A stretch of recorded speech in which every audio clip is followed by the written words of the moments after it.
عشق بڑا اوکھا پینڈا ہے اور قرآن کریم میں لفظ عشق نہیں استعمال ہوا، بلکہ قرآن کریم میں والذین آمنوا اشد حبا للہ کا لفظ ہے، اور دونوں ایک ہی معنی رکھتے ہیں۔ اشد حبا للہ مطلب جو اللہ کی محبت میں بڑے سخت ہیں، اور عشق کا معنی بھی یہی ہے، اور ہے دونوں ہی کام بڑے ڈٹے۔ حجا غلام فرید رحمۃ اللہ تعالی علیہ نے بھی بڑا خوبصورت لکھا، اور آپ نے جو آپ کو سمجھ آئی آپ نے بیان فرمایا۔ آپ کیا لکھتے ہیں؟ عشق تے آتش دوہیں برابر۔ یہ جو عشق ہے نا اور یہ جو آگ ہے دونوں ایک ہی چیز ہیں۔ عشق تے آتش دوہیں برابر ہوئے تاں اتھے عشق دا کھیرا، اگ ساڑے ککھ تے کنیڑا تے عشق ساڑے دل جیڑا۔ اور پھر آگے خود ہی سوال کر کے نا پھر خود جواب بھی دیتے ہیں، فرماتے ہیں آتش نو تے پانی بجھاوے دسو عشق دا دارو کیڑا۔ خود ہی ایک کہہ دیا نا دونوں کو، تو پھر کہتے ہیں کہ جو آگ ہے اس کو تو پانی بجھا دیتا ہے، آتش نو تے پانی بجھاوے دسو عشق دا دارو کیڑا۔ خود سوال کر کے پھر خود ہی جواب دیتے ہیں۔ جواب کیا دیتے ہیں؟ غلام فریدا اتھے ککھ نہیں بچدا جتھے عشق دا ہو جائے ڈیرا۔ یہ کچھ بھی نہیں چھوڑتا حضرت، یہ کچھ بھی نہیں چھوڑتا۔ اس لیے حضرت وہ کوئی مرید تھا، اس نے نا اپنے پیر و مرشد سے سوال کیا کہ حضرت یہ عشق اتنا اوکھا کیوں ہے، یہ عشق میں اتنی آزمائشیں اور اتنی ابتلائیں کیوں ہیں؟ تو کمال جواب دیا۔ آگے سے پیر و مرشد فرمانے لگے بیٹا اس لیے تاکہ ہر کچا اٹھ کے عاشق ہونے کا دعویٰ ہی نہ کر دے، اس لیے عشق میں اتنی آزمائشیں ہیں کہ ہر کوئی نہ دعویٰ کر دے جی میں بھی عاشق ہوں۔ بڑا اوکھا کام ہے۔ میرے استاد تھے نہیں، آج بھی ہیں، اللہ ان کو زندگی دے، اللہ کے بڑے ولی ہیں اور جینون ولی ہیں، لیکن کسی کو پتہ بھی نہیں، خود کو چھپاتے ہیں۔ شاید آپ نے بھی بیٹھے ہوئے کئی افراد نے کئی بار ان کو دیکھا ہو یہیں سڑک پہ گھومتے پھر، لیکن کسی کو وہم و گمان بھی نہیں ہے۔ مجھے ایک دفعہ عشق کے حوالے سے حضرت نے بڑی خوبصورت بات سنائی۔ اب کہتے ہیں میں لاہور زیر تعلیم تھا، پڑھ رہا تھا، تو اب مجھے نہیں یاد کہ انہوں نے جمعرات کا یا بدھ کا، ویسے میرا گمان ہے کہ شاید بدھ ہی تھا، کہ بدھ کو نا داتا حضور نیچے پہلے محفل سما ہوتی تھی، قوالی ہوتی تھی، تو حضرت وہ محفل سما اور وہ داتا حضور، تو پھر کیا کیفیت پیدا ہوتی ہے۔ تو کہتے میں بھی نا اس محفل سما میں موجود تھا، کچھ پڑھنے والے نے ایسا پڑھا، کچھ ماحول بڑا پاکیزہ، سید علی بن عثمان حجویری کا مزار مبارک، کہتے کچھ ایسی کیفیت طاری ہوئی، کچھ ایسا غلبہ آیا، کہتے میں اوپر نا مزار پر گیا اور وہاں اللہ جل شانہ کی بارگاہ میں نے عرض کی یا اللہ آج تو بعد بس تم، نہ دنیا نہ جنت نہ حور و قصور، صرف تو ہی چاہیے، باقی مجھے کسی چیز کی طرف۔ یہ تو حضرت بہت بڑا دعویٰ تھا، یہ کوئی چھوٹا دعویٰ نہیں، ترک ما سوا اللہ بہت بڑا دعویٰ ہے حضرت۔ یہاں تو اللہ کہہ رہے میں ایمان والوں کو آزماؤں گا، یہ تو بہت اس سے اوپر والی کلاس ہے جاتی، تو دعویٰ کر دیا تو اب ظاہر آزمائش بھی تو آنی تھی نا۔ کہتے اس وقت تو کیفیت تھی نا، حال تھا۔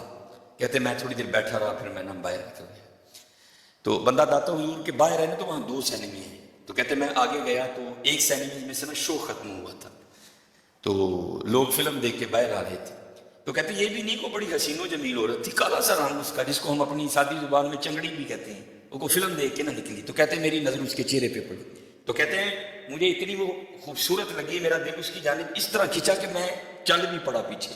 کہتے بس چلنا تھا تو پھر کان میں آواز کیا آئی، واہ بھائی واہ، اچھا مزار تے کھلو کے سارا کچھ ہی چھڈن دے ہوتے ہونے ہے کی اللہ، وہاں کھڑے ہو کر دنیا بھی نہیں، عقبہ بھی نہیں، حور بھی نہیں، قصور بھی نہیں، کچھ بھی نہیں، بس یا اللہ تو کہتے جب اس عورت کی جانی میرا دل مائل ہوا نا اور میں چل بھی نکلا، ایک قدم اٹھایا میں نے، تو ساتھ ہی کان میں آواز کی واہ بھائی واہ بلے، ایک ہی یہ جی، وہاں تو سارا کچھ ہی چھوڑنے چلے تھے اور اب یہ کیا کر رہے ہیں؟ فرماتے ہیں میں وہاں بیٹھ کر رویا، یا اللہ مجھے معاف کر دے، واقعی عشق بچوں کا کھیل نہیں ہے، یہ اوکھا کام ہے۔ لیکن حضرت قربان جاؤں، حضرت سلطان باہو رحمۃ اللہ تعالیٰ نے پھر یہاں قلم اٹھایا اور کمال کر دیا۔ اب کیا فرماتے ہیں؟ عاشق سوئی حقیقی جیڑا قتل معشوق دا منے ہو، مکھ نہ موڑے در نہ چھوڑے سہ تلواراں کھنے ہو، جت ول ویکھے راز ماہیدہ لگے اوسے بنے ہو، اور پھر کیا لکھتے ہیں؟ کہتے ہیں سچا عشق حسین علی دا سر دے پر راز نہ پنے ہوا. یہ حسین پہ ختم ہے حضرت، یہ حسین پہ ختم. 72 جانثاروں نے کربلا میں جام شہادت نوش کیا. 72 جانثاروں جب ایک ایک کر کے سارے غلام قربانیاں پیش کر چکے نا،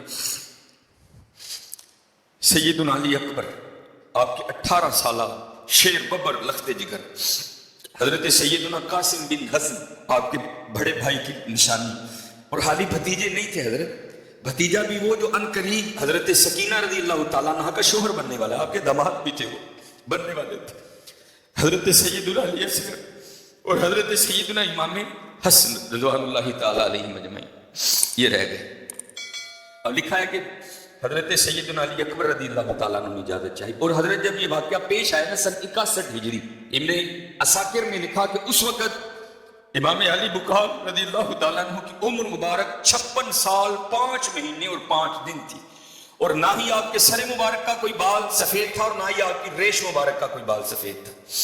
حضرت علی اکبر رضی اللہ تعالیٰ عنہ اجازت چاہیے. اے ابا جان اجازت دے، اب میں بھی جام شہادت نوش کروں. کوئی سوکھا کام نہیں ہے حضرت، سننا سنانا بڑا سوکھا ہے، کرنا سوکھا نہیں. وہ حسین جانتے ہیں حضرت کہ اس وقت قلم مبارک پہ کیا گزری. ایک ایک جانثار جامع شہادت نوش اب 18 سالہ نوجوان حضرت علی اکبر جانے کی اجازت طلب کر رہے ہیں. پیشانی کو چوما، سینے سے لگایا، پکڑ کے گھوڑے میں بٹھایا اور فرمایا جا. اب وہ تاریخ لکھتی ہے، دکھائی دیتا رہا علی اکبر اپنی تلوار سے یزیدیوں کو گاجر اور مولی کی طرح کاٹتے رہے، اور حضرت امام حسین کھڑے یہ سارا نظارہ دیکھ رہے تھے. لیکن جب آپ زیادہ آگے چلے گئے نا تو دھول اٹھی اور پھر علی اکبر دکھائی دینے بند ہو گئے. پھر لکھتا ہے لکھنے والا مورخ ابن عساکر کہ تھوڑی دیر بعد نا امام علی مقام کے لخت جگر علی اکبر واپس آئے اور آ کر عرض کی ابا جان اب پیاس جان نکال رہی ہے، اگر تھوڑا سا پانی مل جائے تو پھر ایک دفعہ دکھاؤں کہ علی کے شہزادے کرتے کیا ہیں. آپ نے فرمایا بیٹا پانی تو نہیں ہے. آپ نے اپنی سوکھی زبان نکالی، فرمایا یہی چوس لے. علی اکبر رضی اللہ تعالیٰ نے امام حسین کی زبان مبارک چوسی اور پھر نکل گئے. شیر لڑا حضرت شیروں کی طرح. ایک شکی نے نا حضرت کو نیزہ دے مارا اور ایک آواز اٹھی ابا جان میری مدد کیجیے. امام حسین بھاگے، جا کر دیکھا تو وہ نیزہ لگا ہے. عرض کی ابا جی کبھی آپ نیزہ نکال دینا تو میں اٹھ کر پھر لڑوں. آپ نے چوما بیٹے کو، اور لکھا ہے کہ نکالا بھی نیزہ آپ نے. جب وہ نیزہ نکالا نا تو خون کا فوارہ جاری ہو گیا، اور امام حسین علی مقام رضی اللہ تعالیٰ عنہ کی گود میں حضرت امام علی اکبر نے جام شہادت نوش کیا. اب حضرت لکھنے والا کیا کہتا ہے، یہ خیموں سے